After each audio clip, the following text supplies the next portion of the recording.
Hello everyone, welcome to कोल radio. मैं भावना जोशी और आज 23 मार्च सिर्फ एक तारीख नहीं है। ये दिन है साहस का, बलिदान का और देशभक्ति का। आज है शहीद दिवस। सरफरोशी की तमन्ना अब हमारे दिल में है। देखना है जोर कितना बाजुए कातिल में है। देखना है जोर कितना बाजुए कातिल में है। आज ही के दिन सन 1931 में हमारे देश के 3 वीर सपूत भगत सिंह, सुखदेव और राजगुरु हंसते हंसते फांसी के फंदे पर झूल गए थे। साल 1927 जब ब्रिटिश सरकार ने राजनीतिक सुधारों की समीक्षा के लिए भारत में साइमन कमीशन का गठन किया, लेकिन इस कमीशन में एक भी भारतीय सदस्य शामिल न होने के कारण पूरे देश में इसका तीव्र विरोध हुआ। उसी समय लाहौर में पंजाब के प्रसिद्ध नेता लाला लाजपत राय इस विरोध का नेतृत्व कर रहे थे। 30 अक्टूबर 1928 को आयोग के खिलाफ एक शांतिपूर्ण प्रदर्शन के दौरान पुलिस अधीक्षक जेम्स ए स्कॉट के नेतृत्व में पुलिस ने प्रदर्शनकारियों पर बेरहमी से लाठीचार्ज किया।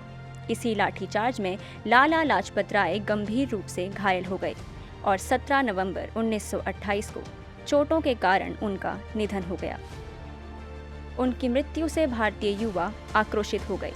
इसी आक्रोश के चलते Hindustan socialist Republican association HSRA ने हमले के लिए स्कॉट को दोषी ठहराते हुए क्रांतिकारी कार्रवाई के माध्यम से लाला लाजपत राय जी की मृत्यु का बदला लेने का संकल्प लिया।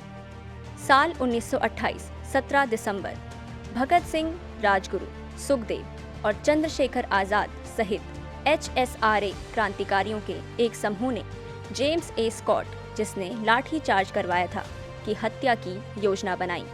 हालांकि गलत पहचान के कारण उन्होंने सहायक पुलिस अधीक्षक JP सॉन्डर्स को गोली मार दी, क्योंकि उन्हें लगा कि वह स्कॉट है।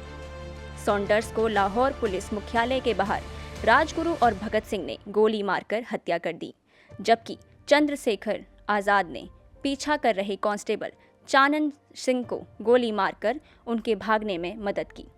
इस घटना को बाद में सॉन्डर्स हत्याकांड के नाम से जाना गया और इसने ब्रिटिश शासन के खिलाफ क्रांतिकारी गतिविधियों में निर्णायक मोड़ ला दिया।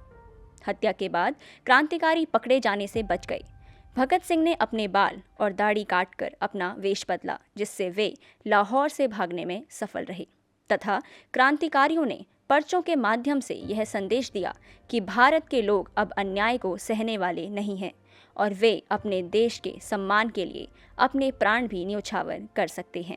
साल 1929 8 अप्रैल भगत सिंह और बटुकेश्वर दत्त ने दिल्ली की सेंट्रल असेंबली में बम फेंका। इसका उद्देश्य किसी को नुकसान पहुंचाना नहीं था, बल्कि अपनी आवाज़ को बुलंद करना था। इस घटना में किसी की जान नहीं गई और हमले के पश्चात उन्होंने स्वयं को गिरफ्तार करवा दिया, ताकि अदालत को एक मंच बनाकर वे अपने विचार पूरे देश तक पहुंचा सकें। उनकी गिरफ्तारी के बाद ब्रिटिश अधिकारियों ने भगत सिंह और उनके साथियों को विधानसभा बम विस्फोट और सॉन्डर्स हत्याकांड दोनों से जोड़ा और इन जांचों को सुदृढ़ करने के लिए सरकार ने लाहौर षड्यंत्र मामला शुरू किया, जिसमें सभी संबंधित क्रांतिकारी गतिविधियों को शामिल किया गया। लाहौर षड्यंत्र मामला आधिकारिक तौर पर जुलाई 1929 में दर्ज किया गया था, जिसमें कई क्रांतिकारियों को आरोपी बनाया गया था। यह मुकदमा लाहौर षड्यंत्र मामला अध्यादेश 1930 के तहत गठित विशेष न्यायाधिकरण में चलाया गया था, जिसे वायसरॉय की आपातकालीन शक्तियों के तहत कार्रवाई में तेजी लाने के लिए पारित किया गया था।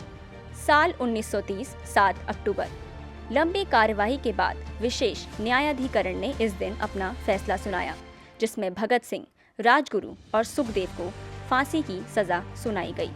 व कई अन्य लोगों को आजीवन कारावास की सजा सुनाई गई। व्यापक स्तर पर दया की अपील और मृत्यु दंड को कम करने की मांग को लेकर राष्ट्रव्यापी आंदोलन के बावजूद ब्रिटिश सरकार टस से मस नहीं हुई और 23 मार्च 1931 को भगत सिंह, राजगुरु और सुखदेव को लाहौर सेंट्रल जेल में निर्धारित समय से पहले गुप्त रूप से फांसी दे दी गई। तत्पश्चात उनके शवों का गुप्त रूप से सतलुज नदी के पास भारी पुलिस सुरक्षा के बीच अंतिम संस्कार कर दिया गया। उनके अंतिम शब्द थे, इनकलाब जिंदाबाद, जो आज भी हर भारतीय के दिल में गूंजता है। नमन है उन वीरों को जिनकी वजह से ये आसमान अपना है। उनके बलिदान से ही आज हिंदुस्तान देश अपना है। आज शहीद दिवस हमें यह सोचने पर मजबूर करता है कि क्या हम उन महान बलिदानों के योग्य नागरिक बन रहे हैं, क्योंकि देशभक्ति केवल शब्दों में नहीं बल्कि अपने कर्तव्यों को ईमानदारी से निभाने में भी दिखाई देती है। नाम मिट जाते हैं लेकिन बलिदान नहीं। नाम मिट जाते हैं लेकिन बलिदान नहीं।